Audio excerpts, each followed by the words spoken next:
what a performance there by JKing. JKing, full plot armor. JKing is pushing himself into the ranks of the legend. JKing is our world champion! JKing 7! What? The back-to-back Cards World Champion! Welcome everybody. It is time for the October OCC Clash. We've got the Clash today. Tomorrow we're going to find out who the 4 players are who will be going to Iceland to compete for the 2023 World Championships. How do you think their focus shifts from like, hey, I'm competing in this Clash, I'll be here, might get me some points for the ultimate, but my focus is ultimately tomorrow, right? Some players, as we'll see pretty shortly here, are definitely focusing on tomorrow and treating today as kind of like a fun opportunity to test some stuff, have some fun.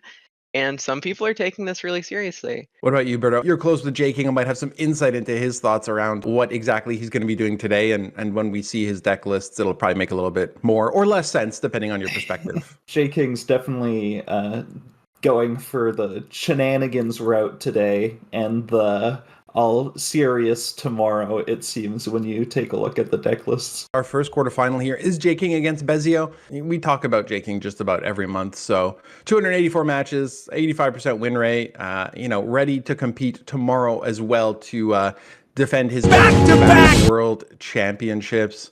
Berto, anything here that we need to add? I know you sort of mentioned that JKing might be bringing the shenanigans today, so definitely the big focus is for tomorrow. Yeah, I'm not sure he's going to be able to maintain that 85% win rate during this tournament. I mean, we've been teasing the decks since the show started. Why don't we bring them up, Berto, and have you walk us through exactly the level of shenanigans that JKing will be equipping himself with today? First up, we have a bit of a ramp deck, but also an OTK deck. This deck aims to draw through the entire deck and only have both double strengths as the 2 remaining orders. Then you play a commando or 2 and you get down a crusader, and then you're able to infinitely play double strength until you run out of credits and ping your opponent for a whole ton, which has, a higher max damage because of all the ramp you have in the deck. But it's also a little difficult to pull off, potentially, because you have 2 dead orders the entire game. Next up, we have a bit of a mid-range deck, Germany, Japan. You'll see that this deck uses, 24th Cavalries and Aichis in the early game to fight for the board, Panzer 35Ts. And then in the late game, you have things like the FW-190A in combination with Burst of Fire for a lot of potential damage in the late game. And finally, there is a Soviet Britain deck, which is a control deck looking to use some really effective Soviet guards like the Bryansk Irregulars, and from Britain, things like Blackwatch and Grenadier Guards. However, the elephant in the room is that this is a singleton deck, which is certainly not optimal and is a huge risk being taken by JKing here. But, he's coming to have some fun, and I'm sure he knows how legendary it will be if he manages to pull a win out with the singleton deck. And I think he is maybe thinking about that glory, that potential, rather than the downsides of bringing a singleton deck to tournament. He has done this before, has he not, Berto? Brought a singleton deck at one point? Yes, and it lost really quick. Good to know. Okay, perfect. So we'll see if JKing can, turn that around, or if he'll end up turning his win rate around and go from 85% to 15%. That is to be seen. Yeah, this is definitely a counter aggro list. Which would be wonderful if JKing was bringing anything that was even remotely normal. But this first matchup might be a little bit of a dumpster fire. We'll have to find out. Bezio is losing the self-damage deck, and then JKing is losing the mid-range. So you're spot on there, Starry, as the Germany-Japan mid-range, I guess, is the most consistent of what JKing is bringing. But what do you think the thought process is around getting rid of the self-damage? Because as you were breaking it down, you were saying there isn't a ton of healing in there. Like maybe there was something to exploit. Well, I'm not sure how his decks beat either Jagro or self-damage, so I guess it was kind of a toss-up which one you ban. JKing just playing I'm going to show up today and whatever happens, happens. I don't expect to win, so if I lose, it's not going to affect my mental state and I'll just go into tomorrow being okay with it. Let's get into it. This is our first quarterfinals for the October OCC. Bezio has a really nice curve here. You know, he's going to have to be careful to try and play around that supply shortage.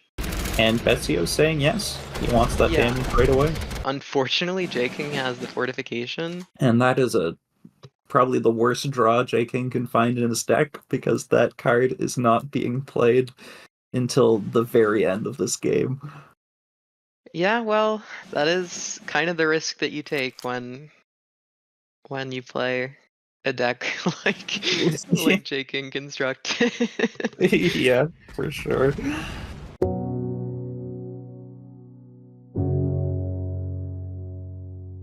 How much damage could JKing do maximum in one turn? 20? Could JKing hit 20 in one turn? So you need to spend the 5 on Crusader and Commando, and then play double strength 19 times. So that would be 19 max damage. I think JKing should be happy at least that he managed to get the combo off. Oh yeah, and it's show the world hysterical. his creation. JKing Yeah, knows the and best game. JKing didn't know what was in Bezio's hand, so it definitely seems like JKing could be favored here. JKing is probably going to need like all of the copies of Commandos in that endgame to make any serious dent in Bezio's life. JKing a lot of high cost orders in his hand. 4 orders that cost 7. I'm really surprised because JKing did use an ASW patrol before getting to 12 credits. I'm surprised that JKing is able to reach these crazy high credit total numbers, credit slot numbers. How many cards do you think are left in JKing's deck? I'm gonna go with 10. 8 cards, but he needs to find a bit more draw. Again, that's his last Crusader, and that is a combo piece.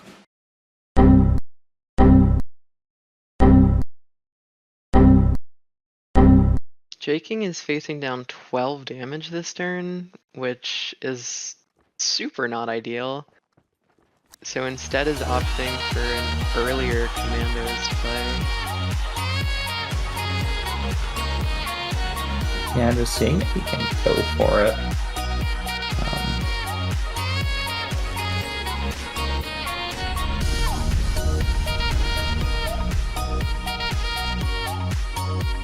Yeah, Bezio does have like all of the answers to this, and JKing has 6 seconds left, so I don't think this is gonna be enough.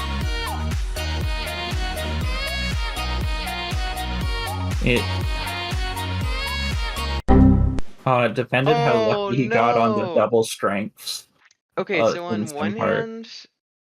on one hand, Bezio does have all the answers, but on the other, Bezio can't really use half of the cards in his hand, and JKing does still have that Commandos. Yeah, with- JKing just wins with the Monsoon Ruts. Yep. He just plays 2 of them, and that's guaranteed people. Mhm. Wow, that's incredible.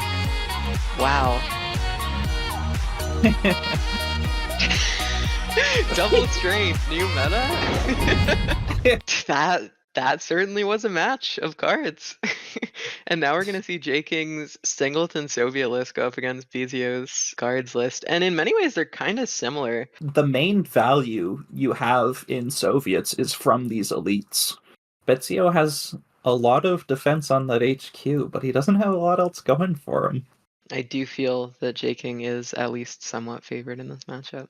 And I think that, you know, when we see JKing rip that 272nd off the top, it definitely makes sense as to the things that Bezio is concerned about in the long run is like making sure that you keep at least one Monsoon Rot for that. On the one hand, JKing playing this enemy at the gates would get rid of those tanks, it would get rid of the Brion's, you could get rid of the Blackwatch, but it would create a 2-4 or 2-2 Pioneer and a 4-1 Pelyakov.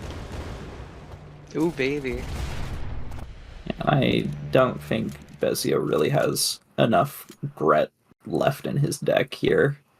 Yeah, unfortunate. It's pretty impressive that JKing managed to win with a double strength OTK and singleton Soviet control list against a relatively meta lineup.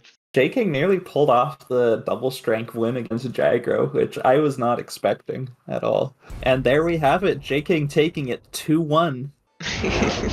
Can he go all the way? We saw JKing defeat Bezio earlier. JKing's going to bring his unconventional deck lineup to face Artemisia in our next semi-final. Excited to see here what JKing can do with his 3 piles that he has brought into this next semi-final. JKing starting the game off with a really nice curve, turn 2 War Machine. Artemisia is only playing 1 copy of Blitzkrieg. The fact that if Artemisia draws Blitzkrieg at any time oh, sorry, if Artemisia draws Blitzkrieg now, yeah, and this game will go to Artemisia here, I believe, after the strap bombing, right? Well, I haven't calculated how much damage JKing has. Oh, actually, it's 26. JKing might leave Artemisia at 1. It's kind of hard to tell with all these triggers. So when he goes down to 10 credits, he has 20 damage left. Oh, true. Okay. Which I think is so enough. That is gonna be enough. If he can beat the turn timer. Counting down, 7 more to go, 10 seconds left.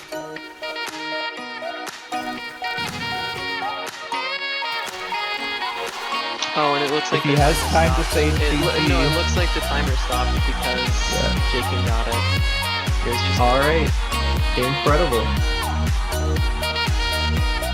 wow. And the that is infinite strength deck pulls out another win. against like a top tier meta deck as well. JKing really is defining the meta here with this bizarre list. Yeah, he's So one JKing game away, top 2 with this wacky lineup. Now you find your Briansk and you're in business. You're one of Briansk irregulars. I'd love Yeah, to see for sure. JKing get a Pelyakov pretty soon, especially when Artemisia is looking to Sherman in the upcoming turns, but Artemisia is putting down a lot of pressure, and I'm not sure that JKing is going to have the opportunity to do that. Yeah, and once you get this Pelyakov down, there's almost nothing Frontline can do. There's nothing for Yeah, Artemisia to do. Congrats to JKing, moving on to the final 2 with whatever the heck is going on as far as his deck lists. I am going to be honest, I didn't expect JKing to get this far in this tournament, but congratulations to him and his innovations. Quarterfinals, okay, Bezio kind of did the anti-meta thing, and JKing didn't bring meta. I get it. What the heck happened in this one? Singleton deck, there's too many cards to play around. Your head just explodes, and what can you do?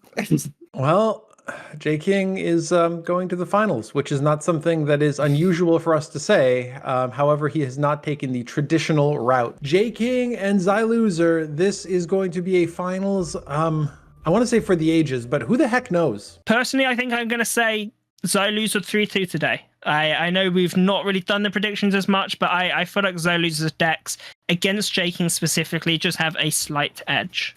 I mean, I have to agree with Bubbles that matchup-wise, maybe Xyloser is having a slight advantage here. Is he just bouncing it?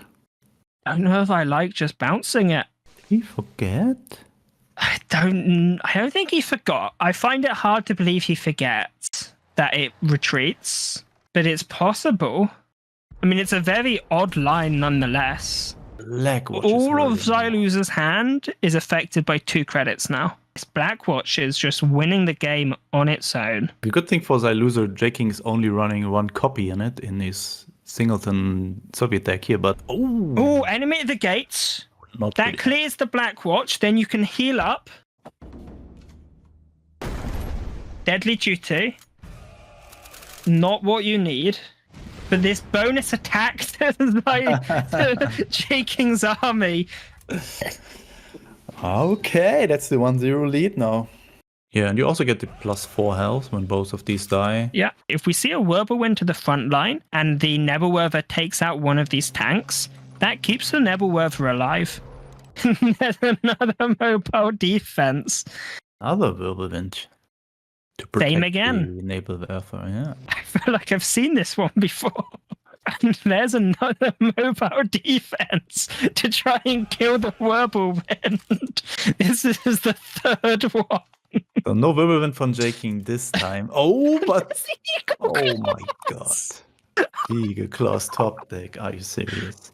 This Nebelwerfer has gone through hell, but still survives as a swarm of T-70s approach it, and one by one they get taken out. I bet 3-2 on Xyloser. I put down an extra mortgage on my house on the betting for Xyloser to 3-2. So if JKing steals this very quickly, I might have to, pick up some extra jobs. It's going to be awkward. One more diplomatic. How close is that game? JKing going to have Comet as well as an equal day, so they're going to get some good card selection next turn. We could see the Nashub woken up, sent to the front line. I thought it was Burst of Fire. I thought this would be Burst of Fire. And there's still a good chance to find it in this spoils. Looks like he did not have FW, very strong find. One diplomatic, not finding it yet. And look how thin Xyloser's deck is. That's not too many cards. That's a high chance to draw the final remaining diplomatic. Is that? No, that's not quite. That's going to be 1 damage off lethal.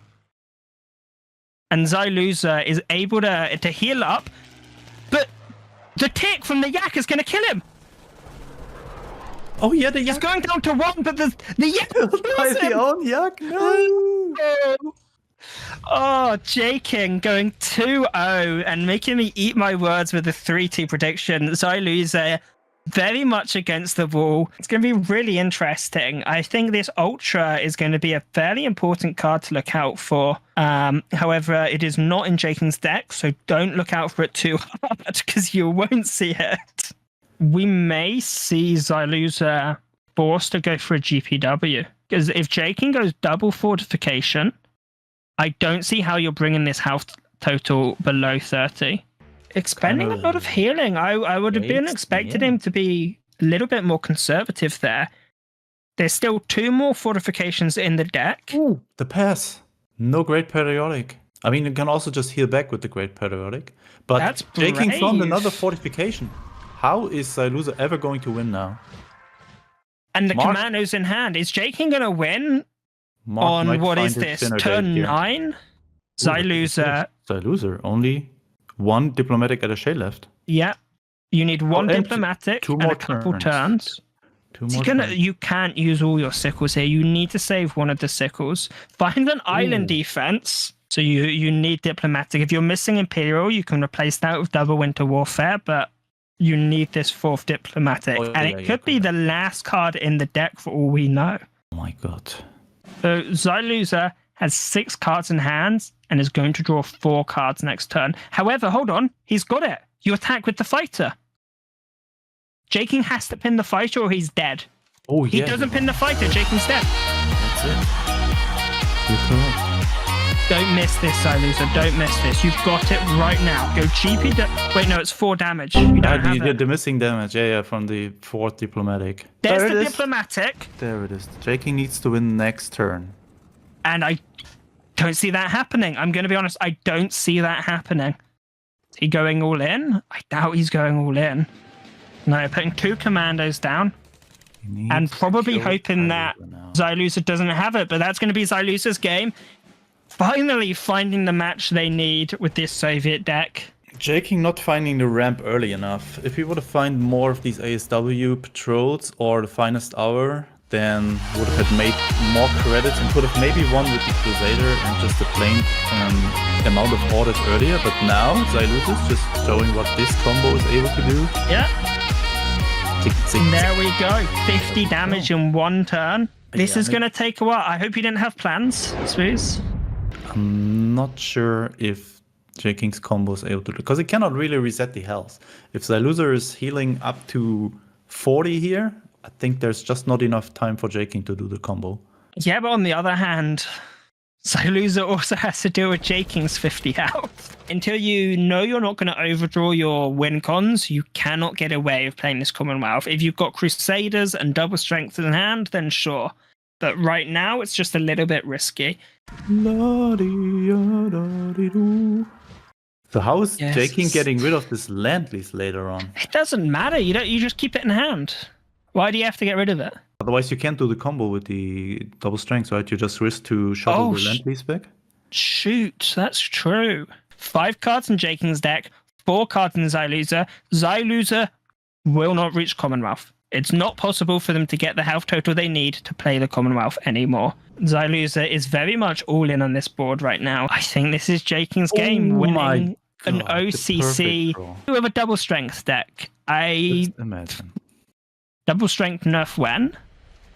There comes the land lease. Look at this perfectly aligned match here. There's been a lot of delaying tactics. Not the card itself, but just the strategy. He wants to give JKing the combo here. The full one. With all 4 commanders. Here we go. Doing it in style. It is slightly poetic. The double strength, each one doing 3 damage, turning 10 credits into 30 damage. And JKing taking their OCC win. And what a stylish way of winning it as well. Absolutely. My worry is that JKing sees the success today and sticks with this deck for a while, and we have to cast this for the next 6 months. I mean, it's still better than Resistant and stuff like that. But yeah, congrats to JKing. 3-1 win over Xyloser here.